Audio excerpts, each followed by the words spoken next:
Monetary policies वगैरह लाती है। बाद में सभी बैंक्स को बैंकिंग सेक्टर को इन शॉर्ट रेगुलेट करती है। इसका ये बॉर्न कब हुई थी, इस्टेब्लिश कब हुई थी, 1935 में।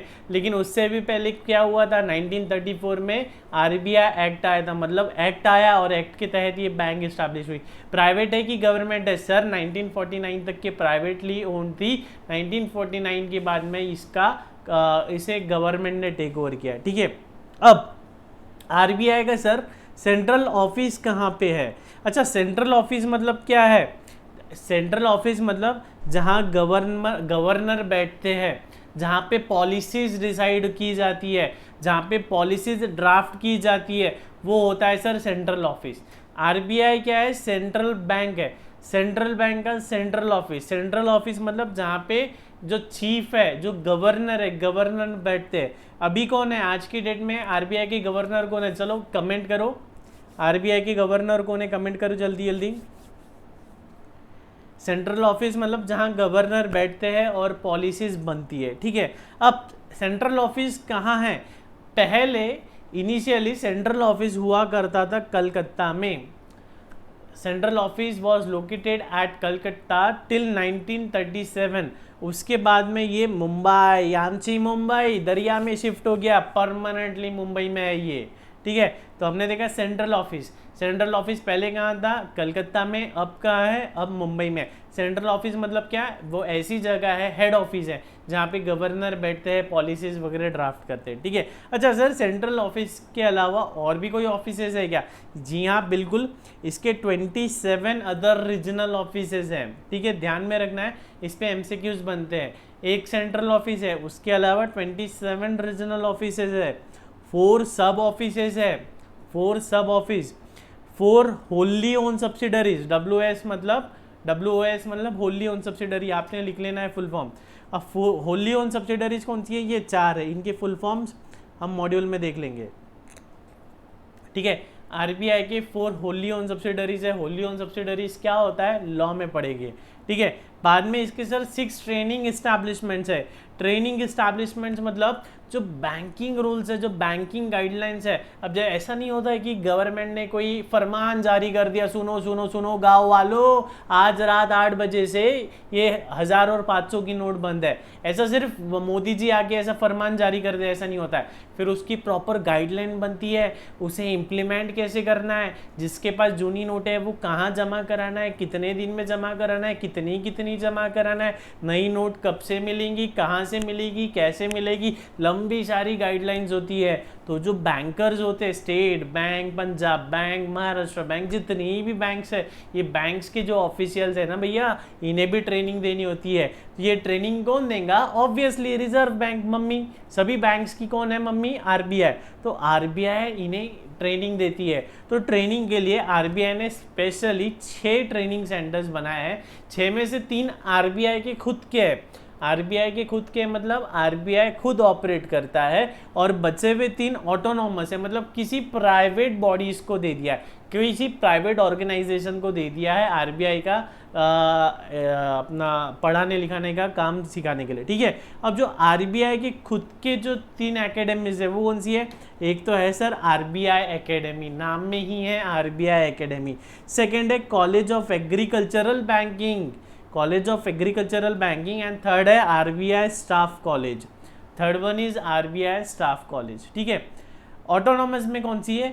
IGIDR, IDRBT, national institute of banking management. ठीक है, इसके फुल फॉर्म्स हम मॉड्यूल में देख लेंगे। तो दिस वाज ब्रीफ इंट्रोडक्शन और बहुत सारी बातें अबाउट आरबीआई। अब सर ज़रा ये बताइए, आप इसके इतने गुणगान गा रहे हो, इसका काम क्या है, इसके ऑब्जेक्टिव्स क्या है, इसके फंक्शंस क्या है, आरबीआई को इस्टेब्लिश क्यों किया है सर? तो मेन फंक्शन है, सबसे पहली बात तो बेटा आरबीआई क्या है? मॉनिटरी अथॉरिटी है। ठीक है, पैसों से रिलेटेड जो भी रूल्स रेगुलेशंस लॉज बनते हैं वो सारे आरबीआई के तहत बनते हैं।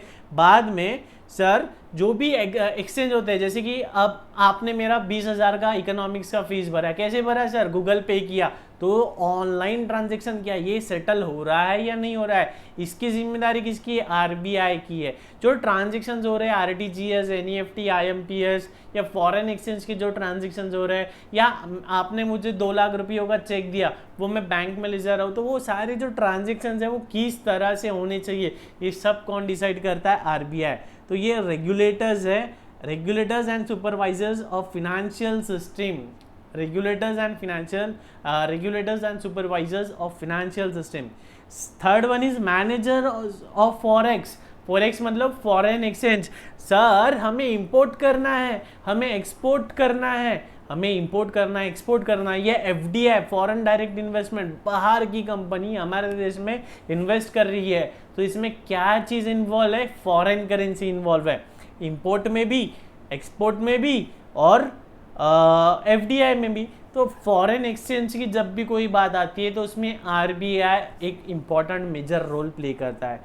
नेक्स्ट है issuer of currency. Sir note छापने का काम है, नोट का प्रिंटिंग प्रेस है इनका, छाप के आना है सर, आरबीआई का नोट छापती है।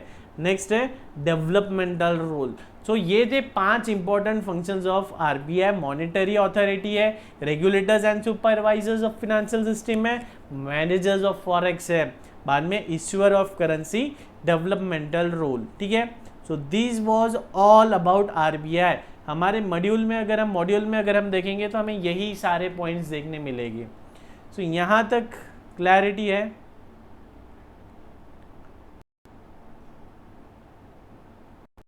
यहाँ तक क्लैरिटी है सभी को? शक्तिकांत दास, करेक्ट। यहाँ तक किसी को कोई डाउट है बेटा? पलक, सुहानी, मानसी, ईशा?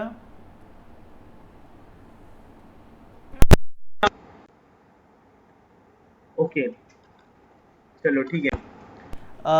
आप लोग ये सब लिख लेना, या फिर एक काम करते हैं, मैं इसका स्क्रीन शेयर कर दूंगा आपको बैच के बाद, अभी पढ़ने में ध्यान लगा लेते हैं। ठीक है, so this was all about RBI. ठीक है, एमसीए पढ़ लिया, आरबीआई पढ़ लिया। अब देखते हैं सर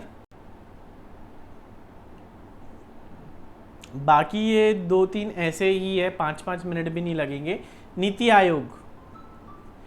नीति आयोग, नीति आयोग मतलब क्या है सर? हमने पढ़ा था हिस्ट्री में नहीं सर, सिविक्स में या इकोनॉमिक्स में, प्लानिंग कमीशन होता है, प्लानिंग कमीशन है ना, प्लानिंग कमीशन क्या करता है सर? हमारे कंट्री की डेवलपमेंट का प्लान बनाता है, रोड मैप बनाता है। तो हम अच्छा चलो, अब मान लीजिए हम 12th में हैं और हमारी 8 महीने बाद एग्जाम्स है, तो हम क्या पूरे 8 महीने का एक ही प्लान बना लेते हैं क्या? नहीं, हम क्या करते हैं 30 डेज का प्लान बनाते हैं, है ना, या 15 डेज का, या 2 मंथ्स का प्लान बनाते हैं, है ना।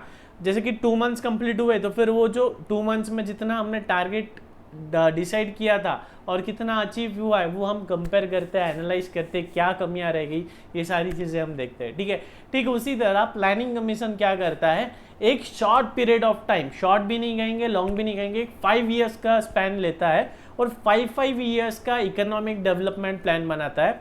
उसे हम कहते थे 5 इयर्स इकोनॉमिक प्लान। ठीक है, 5 इयर्स डेवलपमेंट प्लान कहते थे। ठीक है, तो फॉर्मरली प्लानिंग कमीशन के नाम से ये प्रसिद्ध था, लेकिन जब से बीजेपी गवर्नमेंट आई है तो प्लानिंग कमीशन का नाम प्लानिंग कमीशन से बदल के नीति आयोग बन गया है। ठीक है, planning commission is now known as NITI Aayog. तो नीति आयोग करता क्या है sir? NITI Aayog design policy and programme framework, ये पॉलिसीज बनाता है अलग अलग। ठीक है, उन पॉलिसीज को मॉनिटर करता है, इवैल्यूएट करता है कि हमने जो पॉलिसी बनाई है वो सही तरह से ऑपरेट हो रही है या नहीं, कितना इफेक्टिवनेस दिख रहा है। ठीक है, मॉनिटर करता है, इवैल्यूएट करता है। फॉस्टर कोऑपरेटिव फेडरलिज्म, अलग अलग ऑर्गेनाइजेशंस को साथ मिला के काम करता है। ठीक है, foster cooperative federalism. Think tank and knowledge and innovation hub. ठीक है, थिंक टैंक। ठीक है, थिंक टैंक क्या है? नीति आयोग में एक कमेटी है, कुछ ऐसे लोगों को बैठाया गया है जो सोचते रहते हैं कि हमें क्या स्टेप्स लेने चाहिए। जैसे कि अभी कोविड आया है, पैंडेमिक है तो पैंडेमिक की सिचुएशन को किस तरह से डील करना है, वैक्सीनेशन कैसी करनी है, तो इसका एक थिंक टैंक बनाया जाता है। वो डिसाइड करता है कि हमें किस डायरेक्शन में काम करना है, हमें कौन सी इंडस्ट्री फ्लरिश करना है, हमें एग्रीकल्चर में कौन से ग्रेन्स, कौन से फूड ग्रेन्स, कौन से वेजिटेबल्स, कौन से फ्रूट्स की ज़्यादा नीड है, ठीक है। हमारा वेदर फोरकास्ट ऐसा है तो उसके हिसाब से हमने कौन सी चीज़ ग्रो करनी चाहिए, कौन सी चीज़ कल्टीवेट करनी चाहिए, हमारे पास कितना एनर्जी का सोर्स है, ये सारी चीज़ें वो थिंक टैंक वाले लोग बैठ के सोचते हैं और कोई ना कोई पॉलिसीज ड्राफ्ट करते हैं, ठीक है। तो नीति आयोग क्या है, state of art resource centre. Activities of NITI Aayog कौन सी थी, 4 हमने ब्रॉडली देखी थी। ये डिज़ाइन करते हैं पॉलिसीज़ को, प्रोग्राम्स को, बाद में उन्हें मॉनिटर करते हैं, इवैल्यूएट करते हैं, अलग अलग ऑर्गेनाइजेशंस को साथ में लाके काम करते हैं, और थिंक टैंक, ठीक है, and knowledge and innovation hub. So this was all about NITI Aayog. एक बार मॉड्यूल भी देख लेते हैं।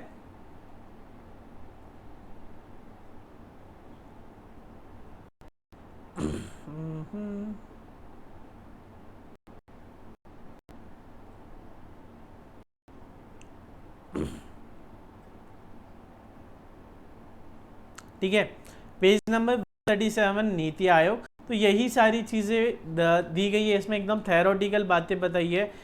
Formulate credible plans at the village level, मतलब एकदम ग्रास रूट लेवल पे अच्छे प्लान्स बनाना है, ठीक है।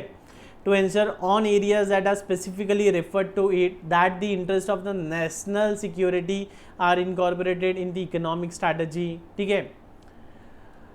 Special attention to the section of our society that may be at risk of not benefiting adequately from economic progress। जैसे कि tribal reason में अगर जैसे कि गवर्नमेंट की कोई पॉलिसीज़ है बट हमें ऐसा लगता है कि इन पॉलिसीज़ का फ़ायदा ट्राइबल रीजन तक नहीं पहुंच पाएगा, तो ये लोग सोचते हैं कि ट्राइबल रीजन तक कैसे पहुंचाना है वो बेनिफिट।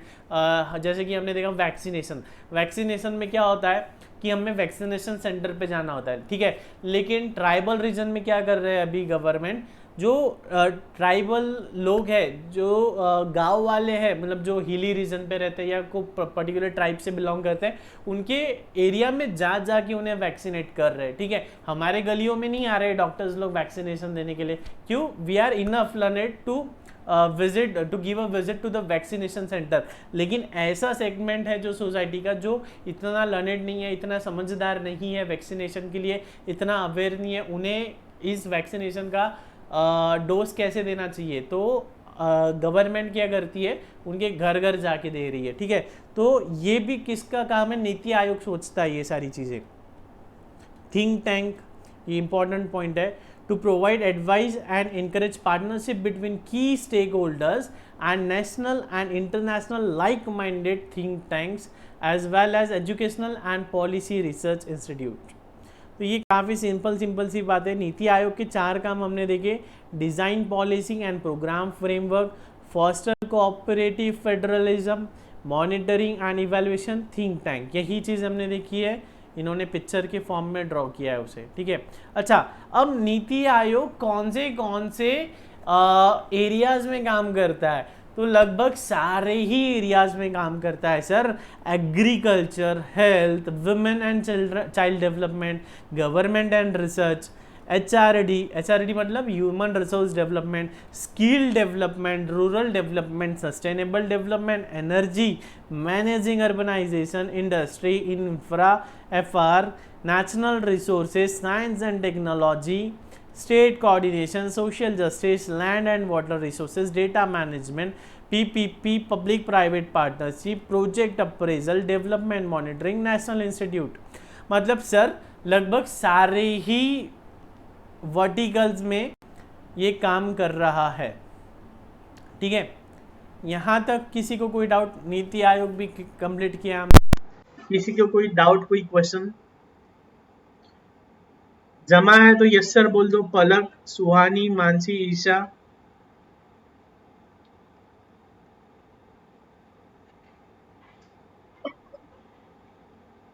ठीक है चलो। सस्टेनेबल मतलब आगे तक लंबे समय तक चलते रहे।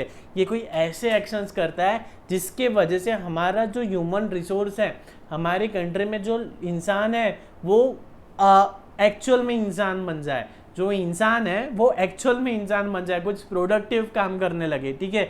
तो ये है 7। अब 7 के क्या है, अब हम चाहते हैं कि हमारी जो पब्लिक है, जो पॉपुलेशन है, वो कुछ अच्छा काम करे। कुछ अच्छा काम करे तो कैसे करेंगे? दो बातें अगर हो जाए तो काम अच्छा हो जाए। कौन सी? एक तो एजुकेशन। एजुकेशन, अगर हमने हमारे कंट्री के इंसानों को, बच्चों को एजुकेशन दे दी, एजुकेशन पहुंचा दी, तो फिर उससे क्या होगा? पढ़ेगा इंडिया तो बढ़ेगा इंडिया। एजुकेशन आया तो उनकी थिंकिंग चेंज होगी और वो कुछ प्रोडक्टिव अच्छा काम करेंगे, ठीक है। And the second thing is health. अगर देखो हमने अच्छा, ये भी कैसा है, education and health both are complementary according to me. अगर एजुकेशन है, पढ़े लिखे, तो कुछ ना कुछ प्रोडक्टिव काम करते रहेंगे। अगर पढ़े लिखे नहीं है तो गांव खेड़ों में बैठ के बीड़ी फूकेंगे, दारू पियेंगे, अपना पूरा बॉडी का डैमेज, पूरी बॉडी को डैमेज करेंगे, ठीक है। तो एजुकेशन एंड हेल्थ दोनों भी बातें पे 7 का फोकस है।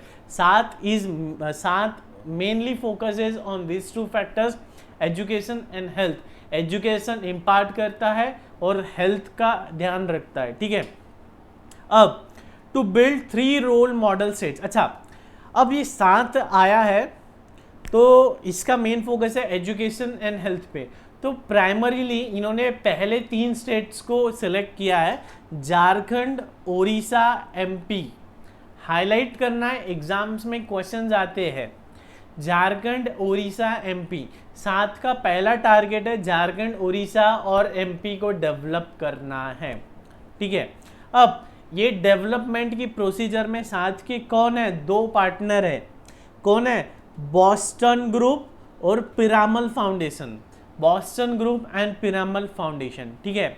ये प्रोजेक्ट रातों रात होगा क्या? नहीं सर, ये प्रोजेक्ट 3 फेजेस में होने वाला है। और कितना टाइम लगने वाला है? 30 मंथ्स। अच्छा, एक बात और, एक डिस्क्लेमर दे दूं, ये जो हमारा मॉड्यूल है, ये जो मैंने लिखा है, ये काफ़ी पुरानी बात है, ठीक है। ये जो 30 मंथ्स का टेन्योर है ना, ये 2020 में ख़त्म होने वाला था, लेकिन हमारी बुक्स कुछ अपडेट हुई नहीं है।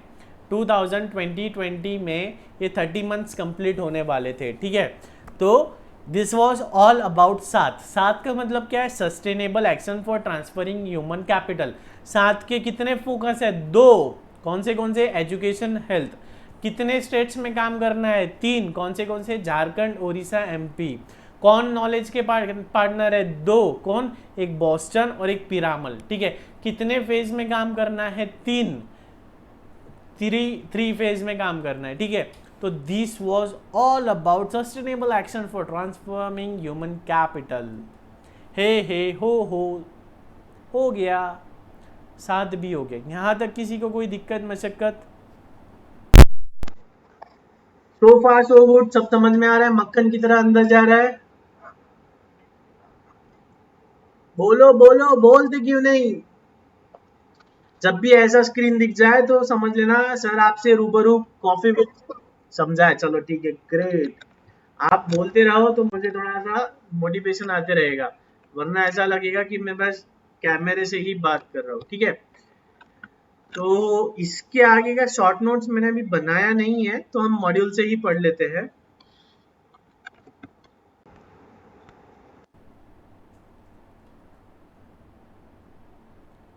ठीक है, इसके आगे का भी बना के मैं आपको पिंग कर देता हूँ। चलो अब जल्दी जल्दी देख लेते कि क्या क्या पढ़ा है और क्या क्या छोड़ दिया है। सबसे पहले नीति आयोग टॉपिक स्टार्ट हुआ। टॉपिक में हमने ले लिया नीति आयोग। आफ्टर दैट साध भी पढ़ लिया, एमसीए भी पढ़ लिया, सेबी शेबी शेबी शेबी सेबी, ठीक है। Securities exchange board of India, SEBI SEBI.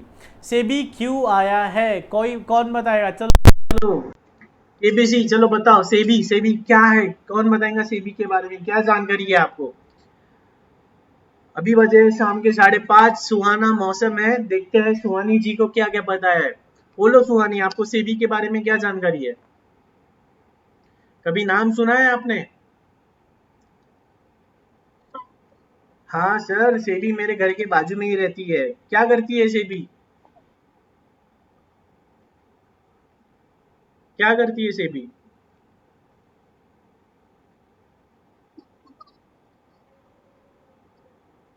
Oh my God, क्या बोल दिया आप sir? SEBI Indian capital market को रेगुलेट करती है। वाह, बहुत ही उम्दा जवाब। तो आज तो सुहानी ने एक ही लाइन में पूरा आंसर बता दिया। Securities and exchange board of India sir हमारे कंट्री की कैपिटल मार्केट को रेगुलेट करती है। कैपिटल मार्केट क्या होता है सर? जो बड़ी बड़ी कंपनीज होती है वो अपने शेयर्स बेचती है, शेयर्स लिस्ट करती है, म्यूचुअल फंड्स बेचती है, डिबेंचर्स बेचती है। और इन शेयर्स में, डिबेंचर्स में, म्यूचुअल फंड्स में कौन इन्वेस्ट करता है? आपके जैसे भोले वाले बच्चे, मेरे जैसा भोला वाला इंसान, ठीक है। आपके जैसे और मेरे जैसे भोले वाले लोग अपने 5 साल, 10 साल, 15 साल की कमाई हुई मेहनत से कमाए हुए पैसे इन कंपनीज में इन्वेस्ट करते हैं। और अंत में होता क्या है? घपला, स्कैम। 1992 हर्षद भाई मेहता जैसे लोग आते हैं और हमें बर्बाद करके चले जाते हैं। तो ऐसा नहीं होना चाहिए। पब्लिक का पैसा है ये, इसका मिसयूज नहीं होना चाहिए, गलत हाथों में नहीं जाना चाहिए, इसमें कोई फ्रॉड या मैनिपुलेशन नहीं होना चाहिए। तो इस पे ध्यान देने के लिए जन्म हुआ है securities and exchange board of India का। कब सर? जब स्कैम 1992 हुआ था, सेबी एक्ट 1992, ठीक है। इसका हेडक्वार्टर कहाँ है सर? हेडक्वार्टर मुंबई, ठीक है। अच्छा, हेडक्वार्टर के अलावा और कहाँ है सर? नॉर्थ में दिल्ली, चेन्नई, कोलकाता, अहमदाबाद, चारों डायरेक्शंस में एक एक ऑफिस है सर इनका, ठीक है। अब सेबी का मेन काम क्या है? To protect the interest of investors in securities, to protect the interest of investors in securities and to promote the development of and to regulate the securities market and for matters connected therewith or incidental thereto। मतलब investors का interest secure करने के लिए हम लोग, आप या मैं, जो हम इन्वेस्टर्स है, हमारा इंटरेस्ट सिक्योर होना चाहिए। मतलब हमने जो पैसा डाला है उसका ध्यान रखने के लिए, बाद में सिक्योरिटीज मार्केट को डेवलप करने के लिए। अब चलो, आपको तो पता है रौनक इंफ्रा लिमिटेड जानी मानी पहचानी कंपनी है, बड़ी बड़ी बिल्डिंग्स बनाती है, रेस्टोरेंट्स बनाती है, क्लब्स बनाती है, बड़े बड़े 4 BHK 5 BHK पेंट हाउस बनाती है, बहुत बड़ी कंपनी है, मल्टीनेशनल कंपनी है। अब रौनक इंफ्रा लिमिटेड को पैसा चाहिए, ठीक है। बहुत बढ़िया प्रोजेक्ट मिला है, पूरा का पूरा जू बीच खरीद लिया है रौनक इंफ्रा लिमिटेड ने। जू बीच पे अच्छा बड़ा प्रोजेक्ट बनाना है, लेकिन रौनक इंफ्रा लिमिटेड के पैसे हो गए खत्म। क्यों? पैंडेमिक में सारा पैसा लुटा दिया चैरिटी में। अब रौनक इंफ्रा लिमिटेड को बिजनेस करना है, पैसा चाहिए, तो वो क्या करेंगी? अपने शेयर स्टॉक एक्सचेंज में लिस्ट करेंगी और जनता से पैसा लेगी।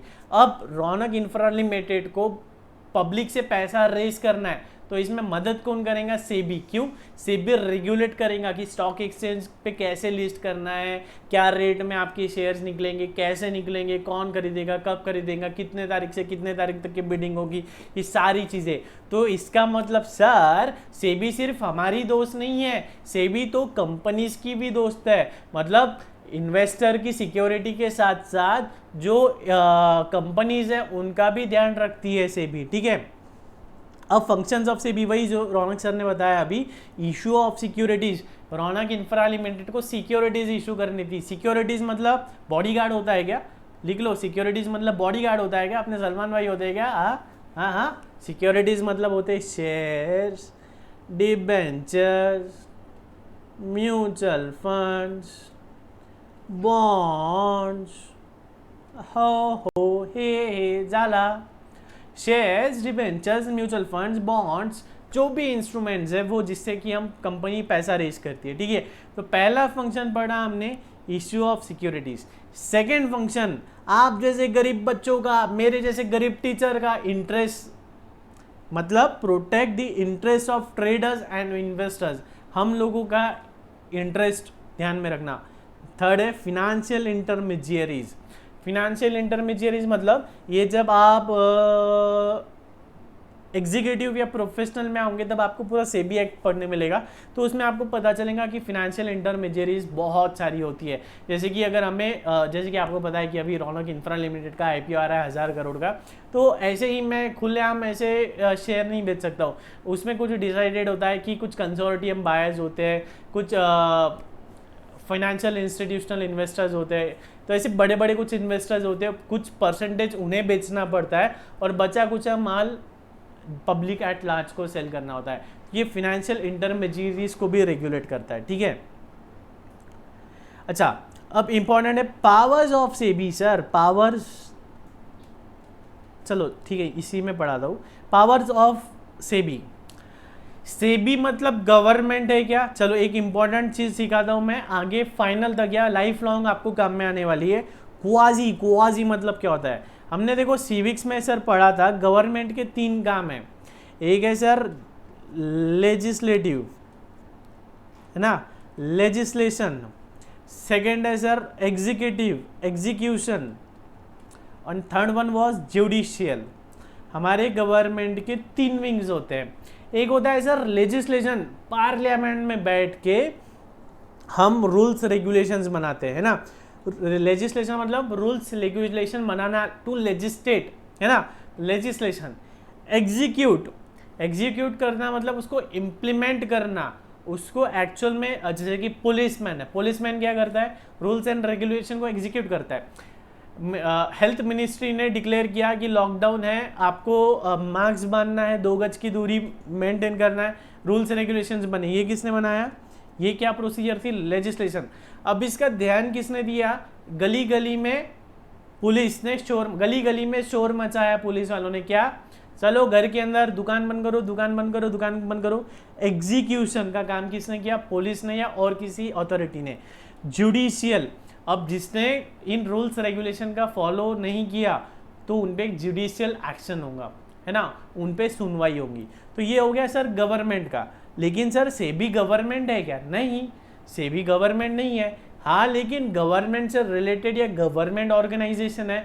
अब अगर नॉन गवर्नमेंट अगर ये गवर्नमेंट ऑर्गेनाइजेशन रूल बनाती है या जुडिशियल काम करती है या एग्जीक्यूटरी काम करती है, तो उसमें हम क्या करते हैं? एक वर्ड ऐड करते हैं, क्वाजी।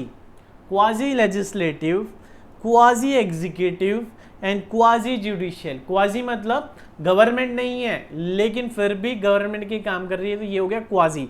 तो क्वाजी जुडिशियल। अब सेबी को लगता है कि हमने सर्किट लगाना चाहिए शेयर्स में। सर्किट मतलब ये शेयर को डिबार करना चाहिए, मतलब ये शेयर में पर्टिकुलर XYZ शेयर में ट्रेडिंग नहीं होनी चाहिए। रौनक इंफ्रा का लिमिटेड का शेयर 100 रुपये में लिस्ट हुआ था, 1100 रुपये हो गया रातों रात। ऐसा नहीं होना चाहिए। मैनिपुलेटिव ट्रेड प्रैक्टिसेस हो रही है, घपला हो रहा है इसमें कुछ, तो इसकी ट्रेडिंग बंद करो। तो ये कौन डिसाइड करता है? SEBI, quasi judicial. क्या रेंज में हमने लिस्टिंग करनी चाहिए, क्या रेंज में हमने शेयर्स इशू करना चाहिए, ये क्या हो गया? Quasi judicial. मतलब सेबी कुछ रूल्स रेगुलेशंस बना सकता है, ठीक है। क्वाजी लेजिस्लेटिव, सॉरी, जो मैंने अभी बताया वो क्वाजी लेजिस्लेटिव था, तो क्वाजी लेजिस्लेटिव। अच्छा, इसका example LODR guideline, listing obligation and disclosure requirement, ठीक है।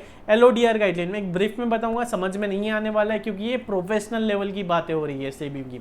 तो एक सेबी का LODR गाइडलाइन है, listing obligation and disclosure requirement. तो क्या कैसा होता है सर कि अब रिलायंस इंडस्ट्री है एक अंबानी फैमिली की। अब उसमें रौनक सर ने देखा कि यार कंपनी जोरदार है, इसमें मैं पैसा इन्वेस्ट करता हूँ। कंपनी का मालिक बनने के लिए क्या चाहिए? 51% शेयर चाहिए। क्या बड़ी बात है, रोज 1-1% शेयर खरीद लूंगा, 50 दिन में पैसा डबल, 50 दिन में कंपनी अपनी। ऐसा चलेगा क्या? नहीं। जब कोई इन्वेस्टर धीरे धीरे से किसी कंपनी के शेयर्स खरीदते जाता है कितने? 5% से ज़्यादा। पहला स्लैब है 5%, सेकेंड स्लैब है 10%, थर्ड स्लैब है 20%। तो जैसे ही 5% से ज़्यादा किसी ने शेयर्स खरीद लिया किसी भी कंपनी के, तो उसे डिस्क्लोजर करना पड़ता है। अगर मेरे पास किसी भी कंपनी के 5% से ज़्यादा शेयर्स है तो मुझे डिस्क्लोजर करना पड़ेगा, हे सेबी मुझे रिलायंस के 5% के ज़्यादा शेयर एक्वायर करने हैं और मैं कर रहा हूँ, तो हमें पहले डिस्क्लोज करना पड़ता है। तो ये रूल किसने बनाया है? सेबी ने रूल बनाया, ठीक है।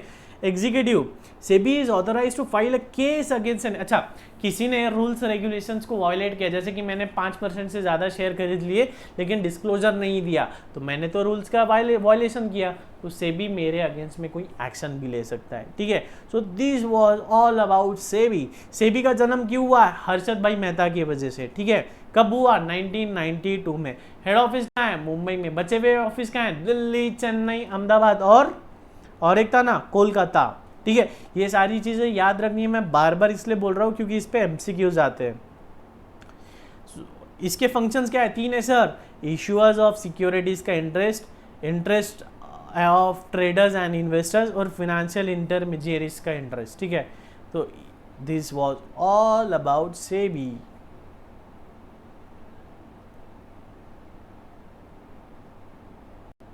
अभी क्या बचा है, RBI भी हो गया, insolvency and bankruptcy board of India और NCLT।